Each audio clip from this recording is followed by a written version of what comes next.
I am proud to say this book has gotten hot. This book has gotten hot. I'm proud to say Black Panther clapped them cheeks. He did it. He did it.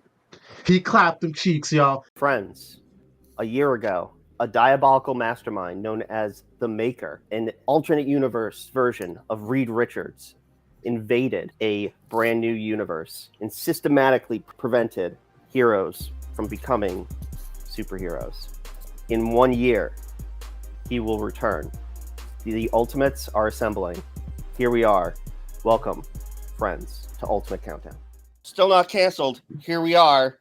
Ultimate Countdown. Welcome, friends. It's been a while, but we are hurtling towards the ultimate endgame. So we have reassembled our lovely team to talk about the ultimate line of Marvel Comics. I am your host, Dr. Ben. Take You it can go, away, Mark. somebody. Oh, I didn't know. It's me. I'm a nerdy Mark. I'm here also. Where it's your boy Rove Queen, aka Mr. I am finally accepting my wealth. We've been gone for a while, and so several books have happened since, let's call it summer break. And we don't intend on covering each issue by issue. Yeah, that's how long we've been gone. Instead, we're just going to be talking about the different books that have been going on, and we're going to talk about the future of the Ultimate line now that we know Ultimate Endgame is upon us. So with that, Ro, I believe that we are starting off with Ultimate Black Panther. Yes, indeed, we are. Yeah, y'all. So I think the last time we really spoke about Ultimate Black Panther, we weren't really feeling it. We thought it was going a little too slow. The pacing was an issue. For every one issue where we saw something progressing, there was like 3 or 4 where it was just like, bro, come on, let's get to the point. But after issue 12, guys, I promise you, things ramped up. So we found out that like Wakanda is like an entity. Everybody's kind of like branched off a little bit because they're trying to figure out like how to deal with like this entity of Wakanda. So you got Black Panther and Storm who are off like doing their own side mission. You have Killmonger who is back at the palace with Okoye and Shuri. And so all these different things are happening. And what I love is that like earlier during this podcast, there were a couple of things we were wondering. It's like, yo, will they, won't they? What's going to happen with the future of Wakanda? I am proud to say this book has gotten hot. This book has gotten hot. I'm proud to say Black Panther clapped them cheeks. He did it. He did it. He clapped them cheeks, y'all. And it's not even just that. It's not even just that. Yo, Killmonger and Okoye, they got a little thing going on too. And also the Vodocon, the guys that we were a little skeptical about in the beginning because we didn't really know their intentions. Oh, these motherfuckers are some scheming ass snakes. Schemers. Scheming. They've been plotting in the background, waiting for their moment to strike. They struck while T'Challa was off away from Wakanda. Man, it's so good. I wish I did like a proper read of everything, but I'm just saying it like right now, y'all. Ever since issue 12, they, we haven't had a moment to breathe because that's how crazy the story has gotten. And maybe we shouldn't have been so harsh in the beginning. Maybe we really should have trusted Hill. I'm happy that I stayed the course. I'm happy I didn't drop this book because man, it's so much. It's so worth it. Ultimate X-Men, of course, that's my baby right there. Mm-hmm. But over the past couple of issues, I'm just saying, it's been neck and neck with Black Panther and Ultimate X-Men. Like it's so good. Mark, what do you think, bro? It creeped You up. finally catching up. I read up to 16. I have 17 and 18 right here next to me. I got to read those. I will say, I don't think it was tough not to judge it so harshly in the beginning because we had Ultimate Spider-Man right out the gate. Yeah. Ultimate X-Men was, and even the Ultimates in the start were like, okay, then Black Panther just was like the tonal whiplash. Mm-hmm. And it was a slow burn.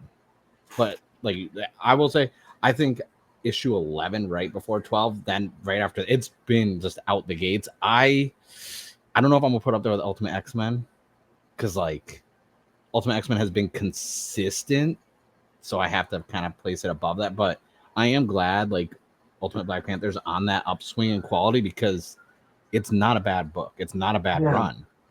It's just you kind of have to put the faith in him, sit back, be like, okay, where's this going? Where's the like, what are we hitting at? Like, and then it's tough when you have like 2 or 3 good issues and you have a bad issue, and it happens in all comic books, right? I'm not the biggest Black Panther fan from a comic book standpoint. Like in recent years, I like some of the OG like stuff. This is really good, and I'm hoping it keeps. Like I haven't read 17 or 18. I think 19 just dropped, so I haven't read those 3. The way you're talking about it, it's keeping the pace and momentum. I'm when we talk about the future of the Ultimate Universe, I hope this is a book that keeps going. Yeah, because it's intriguing, like to see these characters in just a, because it's kind of, even though Black Panther went off and does that, it's still very isolated of a story to Wakanda, and I like that. And you don't have all these other elements coming in like they've done in the regular Marvel runs, where it's like, okay, now we have the Avengers involved, and now we have X-Men because of Storm. It's like, yeah, we had Moon Knight in there and the Sorcerer Supreme, which is kind of what was pushing me away from enjoying the comic at first. But now I'm just like, you know what? I should have just sat back. And also, I binged the comic like a couple weeks ago. So I just went. It was a lot better. Yeah. Going from 1 to 16 in the span Then of I'll get 2 back days. into it. Dude. Yeah. Oh, dude. Oh, I'm jealous of you. I wish I did that. Yeah, that's probably what I'm going to end up doing. Better. It's one of those runs where it's, especially now the trades have been coming out, I've been telling people like, yeah, if you don't get the floppies, get the trades for what you don't want to pull. Like I'm pulling all the Ultimate stuff because we do this, and also I want to read them. But it's like, even if I'm not reading, it's like, go get the first 2 trades are out. I think the 3rd trade's coming out for this. It's like, go get the trades for sure. Just know you need the first 2 trades. Like, don't judge those based off of the first trade, because that's only the first 5 issues. And you're gonna want to give up on it, but you shouldn't. No.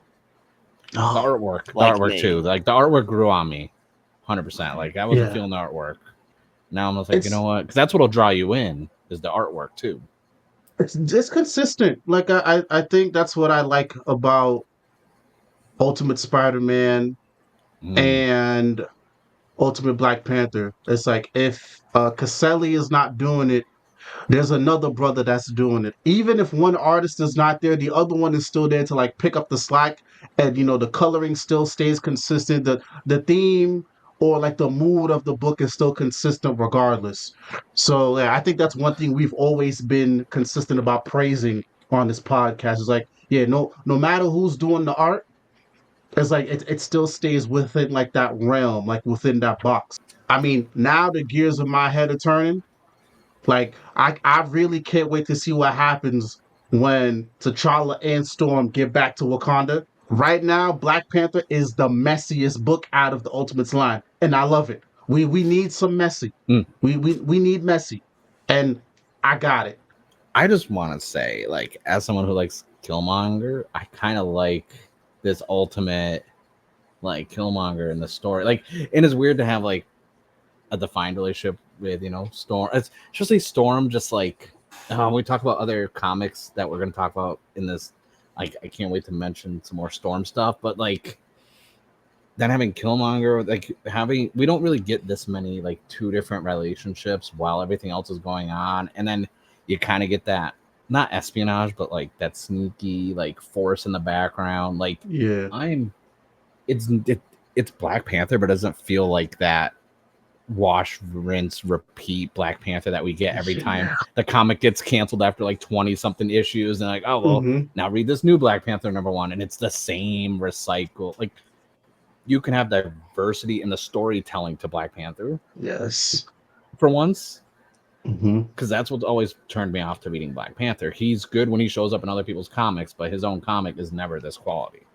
It'll be good for like 10 issues. This one, like I said, I don't know the future of all the Ultimate line comics, but I'm digging Ultimate Black Panther more than the regular main Marvel Black Panther. You said you read it from issues 1 to 17, right? So I want to know what your experience is like versus, mine, because I've been on the month to month, but you just did like a straight shot. What do you think?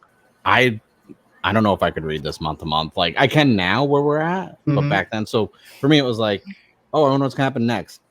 Oh yeah, right. I already have the next comic right next to me, type of thing. Like it's like Mhm. so. For me, there was no pacing issue because I had everything right there. Because when we first were doing all this, I only read the first like 4 or 5 issues. Then I was like, you know what, not Mhm. feeling it. But I don't know if even if you do a binge reread because you know everything that because you've read them already. I don't know how much of that pacing it's going to change your opinion personally. Mm. And I just know from when we record and everything else, it's like, yeah, whenever you guys were talking Black Panther, I was kind of like, I'll let everyone else talk about it because I have no horse in the race. I don't know if I can go back to month though now. That's my issue. Oh. Because it was good in a block setting, especially when there's multiple characters and everything going on. It's easy to sit down and read everything all at once Mhm. and enjoy it.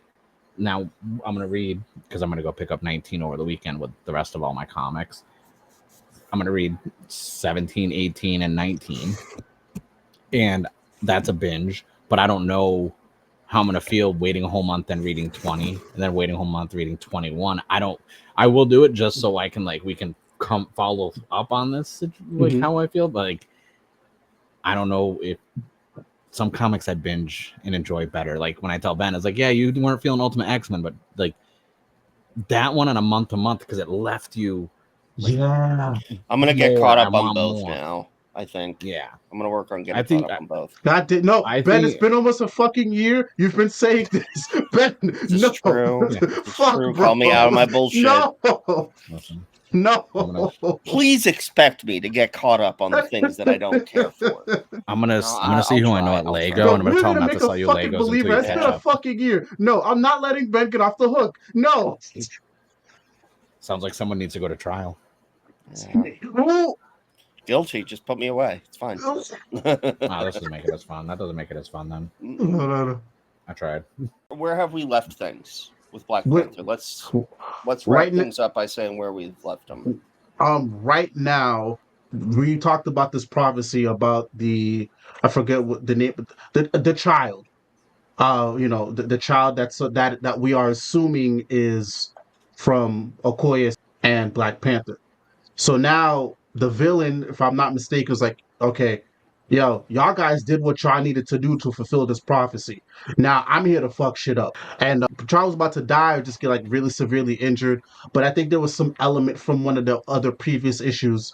Panther entities, there was like 4, 5, 6 of them, and then pretty much just told T'Challa, was like, hey dog, you need to elevate your game. Like for what's coming, I have to get like an upgrade or something because this entity of Wakanda or whatever this villain is, it's not looking good for you. And then we also got to deal with the what's gonna happen when T'Challa actually comes back, to Wakanda because right now Killmonger is in charge. He left Killmonger in charge. He has no idea that the Vodocon just went and did a whole coup. He don't know Eric has been I don't know if they fucked yet, but something going on over there. And also Shuri is the one that's been portraying him the entire time. So he has to deal with that too. So that's where things are gonna pick up from next month. Do we have any other thoughts for BP before we move over to Spider-Man? Yeah, that Spirit Vibranium character design is so nice. That Zenon or whatever. I was like, I'm not familiar with Black Panther, so I was like, is this a new character? Is this someone that's showed up before? Because I like that design and like something imposing about someone who's like not just physically bigger than Black Panther, but just how the conversation how he talks and the dialogue. I was like, I don't know who this is, but I like it. I hope he stays around a little bit longer. Oh yeah. Can't wait to see what's going to happen in the next couple months. But Black Panther, Ben. Ben, I swear to goodness, I'm gonna get caught up. I'll put you on trial next month, bro. That's the first thing we'll do on this podcast. Fucking all right? go for it. All right. I'll send you my video editing file. That's a trial template.